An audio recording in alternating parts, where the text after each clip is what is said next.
So what can you tell us about the third season? The third season of the show, I love the first season. I think the second season is better than the first season, and I think the third season is better than the second season. I learn a little bit more every year, and as the show gets established with viewers, it allows you to push beyond the boundaries a little bit because you sunk those stored pylons into the ground. People know what they're getting, and you just know the actors more. You know what their specialties are. And this season, we started off.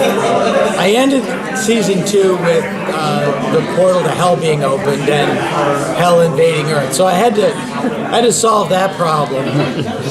And then, which we do, we solve the theme of the show is sort of like the theme of reality, is that like sometimes to solve a problem you end up in bigger trouble. You solve that problem, but you open up the door to that problem, and that continues. But this season we also got to do just some straight out kind of homage episodes. We have one episode that's a straight out homage to the X-Files. We have the New Hampshire Department of Paranormal Phenomena sends a couple agents to Willard's Mill. We have a salute to Kolchak the Night Stalker. We have a Godzilla episode with the Mothra fairies, and we really I got to kind of stretch my fanboy muscles on a couple episodes, but the whole season is built on the arc of in the way that the original problem of the portal to hell being open is resolved. Stan gets onto a way to end the curse on the town forever and destroy the villain of the show, Constable Eccles. And the problem, like with most things, is that the solution of the problem is worse than the problem. Right. Just like life. So you said you got to flex your fanboy muscles. Was that something you felt you needed to wait till the third season to kind of do these? Yeah, I did. Yeah, I did, because the audience doesn't trust you, and I know that, not everybody in the audience is going to get the Night Stalker or is going to get the Mothra fairies. That if you don't get it, it's not crucial. You don't know what you're missing, sort of thing. That happened on The Simpsons a lot. We put in things that if you didn't know it was a joke, you didn't realize it, that you missed something. And but yeah, you had to sort of, you have a bargain with the audience that you're not going to leave them out in the cold. So I felt that we'd earned it, and you don't need to have seen the X-Files to enjoy the X-Files episode. You don't need. If you don't know what a Godzilla movie is, I can't help you. Yeah. So how do you find the balance between like the monster of the week and the overall arcing story? It's very much like the X-Files in terms of how the show is designed. I have an overall story arc that the season is based on. And usually that is served by a little less than half of the story. It's bookended, and then in the middle you can do Monsters of the Week episodes, and you sort of bring up the general arc to keep it alive. But in that regard, it works very much like the X-Files. Like for every Chris Carter conspiracy episode, you can do a Darren Morgan funny episode, and that seems to work for them. And I'm happy to steal from the best. What is your writer's room like? You're looking at it. No, I have some very talented. I usually come up with the arc of the series, and then I bring in about 5 people that end up writing the other scripts. I'll write 3 of them, and then they'll write the other 5. And it's me and some Ryan Murphy and Guy Busick are a team.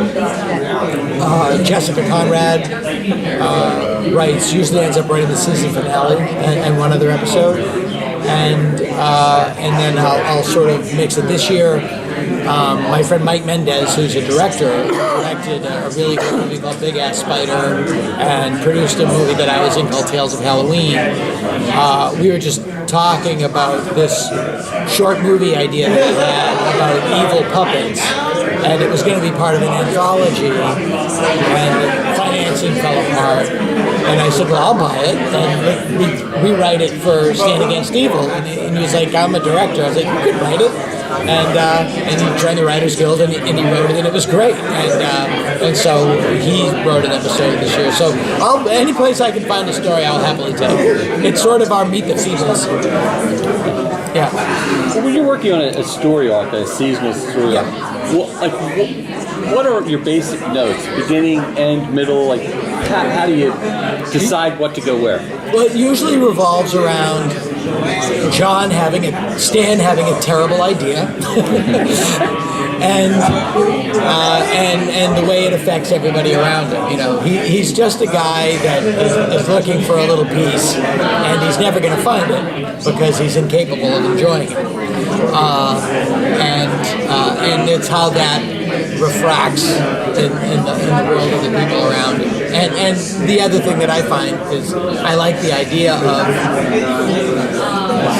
in this season, you know, it's like we defeated Hitler by allying with Stalin, and then you find yourself allies with Stalin. And that's what this season is for John.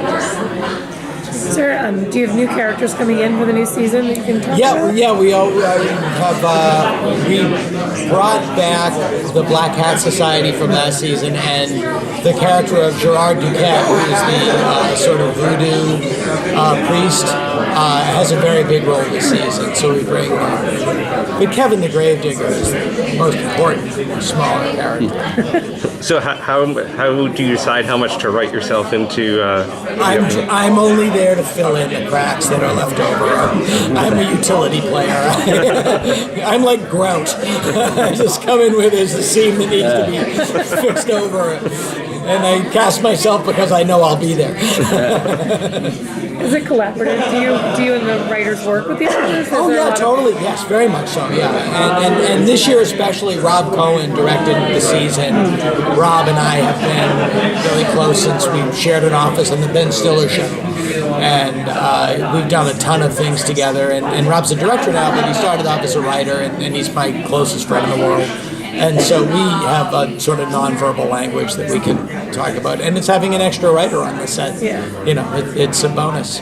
Yeah, it's very collaborative, and it's more fun. It's the whole point of the show, honestly, from a very selfish point of view, is it's really fun. It's really fun to write. It's a lot of work, but it's really fun to do. I love it. If I didn't make the show, I would watch the show. You know, I watch it anyway. Yeah, no, it's just it's fun. It's a really fun set. We do not allow anyone to make an a-hole, and you know that's part of it.